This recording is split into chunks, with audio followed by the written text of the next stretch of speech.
Right, so we're going to do the long way, method 1 of solving this. We start with drawing free body diagrams for each of our objects. So for object A, we have MAG, and we have a normal for A, and then we have the tension A pointing in the direction it's being pulled. For object B, which will be a separate diagram, we're going to have MBG, and I just decided to call these objects A and B.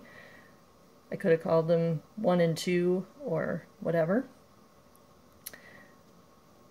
I have the force pulling going this way, but I also have the tension of object A pulling on object B. These two forces will be equal and opposite. That's Newton's third law, that they have to be the same. So the next step is our force equations. And since we're looking for the acceleration, I'm not going to worry about the y direction because I know that it's going to be moving this direction in the x direction, and so that's the one I'm going to focus on. So the sum of my forces is equal to ma, and we're just going to be looking in the x direction.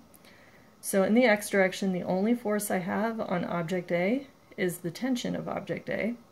That's going to be ma times A. The subscripts are really important. This is just for object A. So now let's do object B. So the sum of the forces is equal to ma again.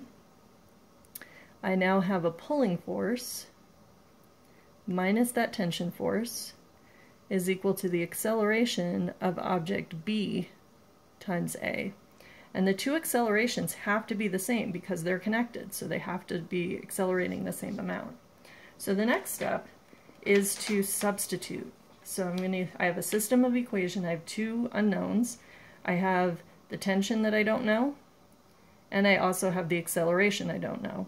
So what I'm going to do is I'm going to take what I have for TA and I'm going to plug it in right here. Usually substitution is the best method for solving systems of equations in AP Physics. So now to get A by itself, I need to get all the A things on one side of the equation and all the not A things on the other side of the equation.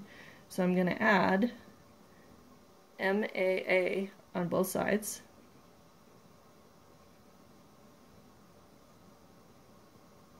And then I'm going to factor out an A.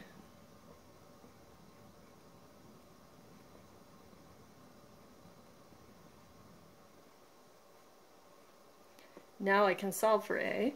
A is equal to F pull over MA plus MB. And I can substitute my values in. The pulling force was 100, and my masses were 10 and 20. That's going to give me 3.3 meters per second squared.